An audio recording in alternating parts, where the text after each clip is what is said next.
বিসমিল্লাহির রহমানির রহিম। প্রিয় ছাত্রছাত্রীরা, আপনাদের জন্য আমি valuation of common stock, common and preference স্টকের পরবর্তী ক্লাস নিয়ে হাজির হচ্ছি। এটা আমার সপ্তম ক্লাস, সাধারণ শেয়ার ও অগ্রাধিকার শেয়ার মূল্যায়নের। আজকে থেকে আমি নিয়মিত ইয়ার কোয়েশ্চেনগুলা করে ফেলবো, কেন ইতিমধ্যে আমি নিয়মগুলো শিখিয়েছি। প্রথমটা যে নিয়ম শিখিয়েছি ওটার অঙ্কগুলো করিয়ে ফেলছি ভেরিয়েবল গ্রোথ রেট মডেলের। এরপর আমি ফিক্সড এবং জিরো মডেলের অঙ্কগুলো নিয়ে একসাথে করবো। এগুলো ছোট ছোট অঙ্ক। আজকে আমি ন্যাশনাল ইউনিভার্সিটির এই অঙ্কটা আলোচনা করব। ন্যাশনাল ইউনিভার্সিটির যেটা 2005 সালে এসেছে। প্রবলেম নম্বর হচ্ছে যেটা 34। দেখা যাচ্ছে Aziz five limited is a matured farm. Matured মানে পরিপূর্ণ একটি ফার্ম ইন ইঞ্জিনিয়ারিং ইঞ্জিনিয়ারিং ইন্ডাস্ট্রিতে একটি পরিপূর্ণ ফার্ম আজিজ ফাইভ লিমিটেডটা। দ্য ফার্ম রিসেন্টলি মানে বর্তমানে, ফার্মটি বর্তমানে পেড ডিভিডেন্ড অফ টাকা 25 পার শেয়ার।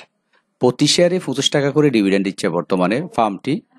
বলা হচ্ছে ফার্মটি বর্তমানে 25 টাকা করে লভ্যাংশ দিচ্ছে। Due to its maturity, due to মানে কারণে, ইটস ম্যাচুরিটি তার পরিপক্কতার কারণে, মানে ফার্মটা একটা স্থিতিশীল অবস্থায় চলে আসছে। Maturity as well as stable sales and earning, তার বিক্রয় এবং আয় একটা স্থিতিশীল অবস্থায় চলে আসছে পরিপক্কতার কারণে।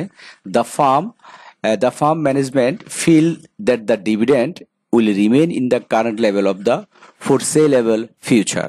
বলা হচ্ছে দ্য ফার্ম ম্যানেজার মানে ফার্মের ম্যানেজার অনুভব করছে যে, ফিলস মানে অনুভব করছে দ্যাট যে মানে লভ্যাংশ will remain at the current level মানে বর্তমান লেভেলে ঠিক থাকবে ফর দ্য ফোরসেলেবল ফিউচার, ভবিষ্যতে তার লভ্যাংশ প্রদানের হারটা স্থির থাকবে, এটাই বলা হচ্ছে। মানে যে প্রত্যেক শেয়ারে 25 টাকা করে লভ্যাংশ দিচ্ছে, এই 25 টাকা করে লভ্যাংশ দিবে ভবিষ্যতে, এটা তারা কনফার্ম হয়ে গেল, যেহেতু তাদের ফার্মটা কি স্টেবল অবস্থায় আছে, স্থিতিশীল অবস্থায় আছে।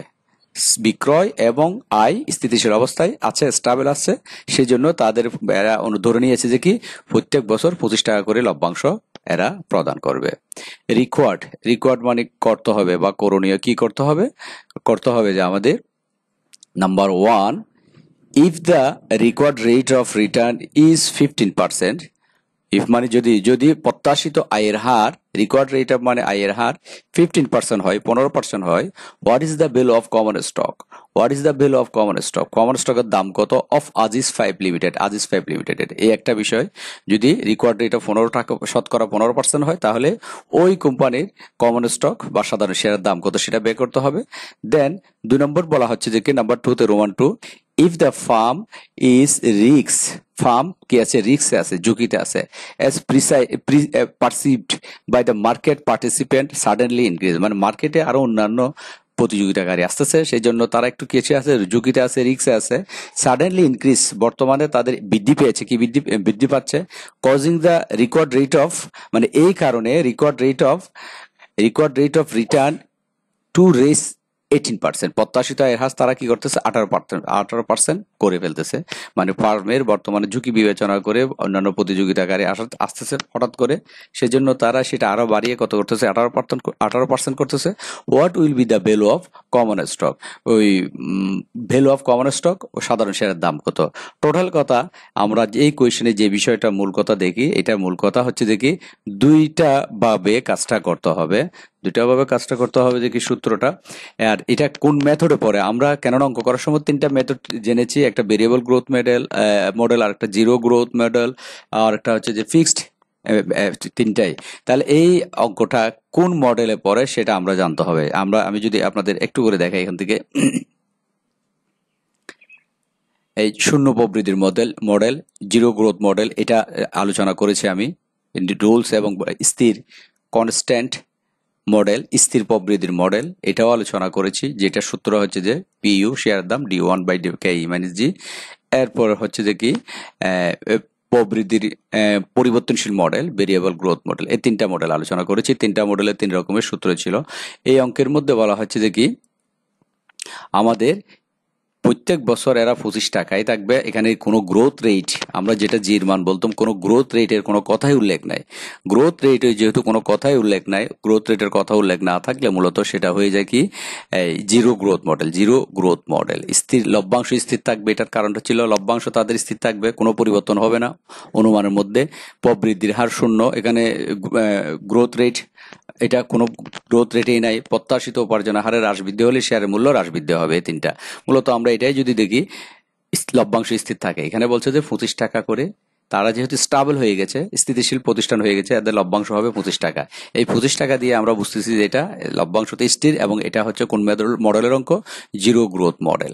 আরো বুঝতেছি কি এখানে প্রবৃদ্ধির হার শূন্য। আমরা অঙ্ক করার সময় ভেরিয়েবল শিখেছি, প্রবৃদ্ধি সম্পর্কে জেনেছি।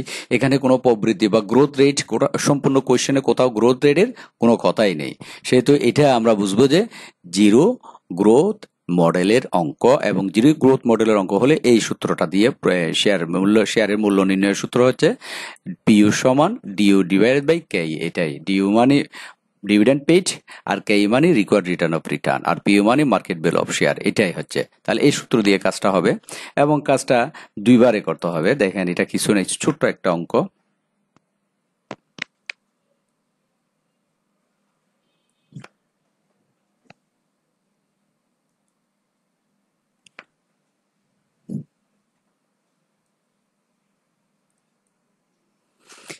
এই কোয়েশ্চেনে যদি আমরা দেখি, ডিভিডেন্ড পেইড 25 টাকা, আর প্রত্যাশিত আয় হার একবার 15% দিয়ে করতে হবে।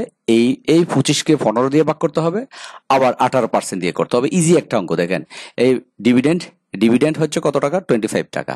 এই দেখেন রিকোয়ার্ড রে solution, required number 1, we know PU সমান ডিইউ ডিভাইডেড বাই কেই। পিইউ মানে শেয়ার ভ্যালু, শেয়ার মূল্য, ইকুয়াল ডিইউ মানে শুরুতে লভ্যাংশ, ডিভাইডেড বাই কেই মানে রিকোয়ার্ড রেট অফ রিটার্ন, প্রত্যাশিত আয়ের হার। তাহলে আমরা যদি এখানে দেখাই, আমাদের ডিভিডেন্ড হচ্ছে কত টাকা? ডিভিডেন্ড হচ্ছে 25 টাকা। 25 টাকা। কেই মানে কত? রিকোয়ার্ড, এটা রিকোয়ার্ড হচ্ছে 1 এর কেই হচ্ছে 15%। এই যে, তাহলে মান বসাই দেন, মানে এই যে 25 বসে গেল ডিভিডেন্ড। আর 15% কেই মানে হচ্ছে 15%। 15% মানে 15কে 100 দিয়ে কি করা? ভাগ করা। 15% এখানে দেওয়া আছে 15%। 15% শব্দ রক্ত, আমরা জানি পার্সেন্ট মানে 100। 15কে 100 দিয়ে ভাগ, 15কে 100 দিয়ে ভাগ করলে 0.15। এটা আমরা আগেই শিখেছি অঙ্কগুলোর মধ্যে, অনেক অঙ্ক তো দেখিয়েছি, তারপরে একটু দেখিয়ে দিচ্ছি। 15কে 100 দিয়ে ভাগ করলে ভাগফল হবে, ক্যালকুলেটর দিয়ে আপনারা করেন 0.15। এটাই মান হবে, এই যে 0.15 দিল। তাহলে 25কে 0.15 দিয়ে ক্যালকুলেটর দিয়ে ভাগ করেন 166.677। এই 1 নম্বর রিকোয়ারমেন্টের উত্তর হয়ে গেল, একটা হয়ে গেল। আশা করি এটা বোঝা গেল। দেন আমরা এখন 2 নম্বর রিকোয়ারমেন্টটা করব।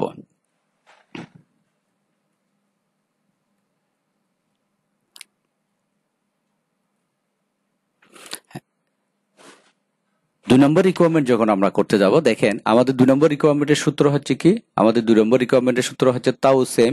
যেহেতু এবার 15% দিয়ে ভাগ করেছি, এখন আমাদের ভাগ করতে হবে যে 18% দিয়ে ভাগ করতে হবে।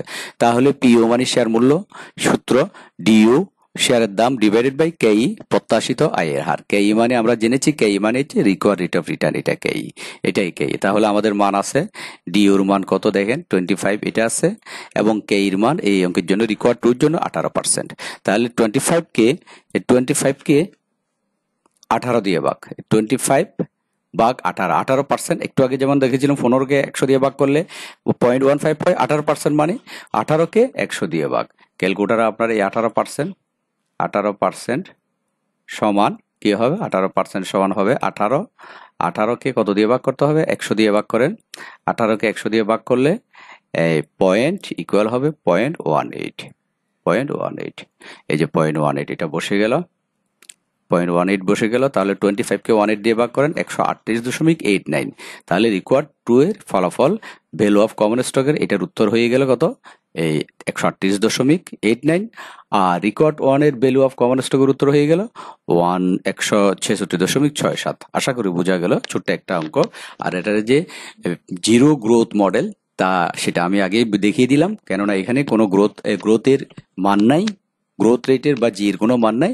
আর মান না থাকলে এটা গ্রোথ মডেলে হয়, জিরো গ্রোথ মডেলে হয়। আশা করি বোঝা গেল। ওকে, ধন্যবাদ।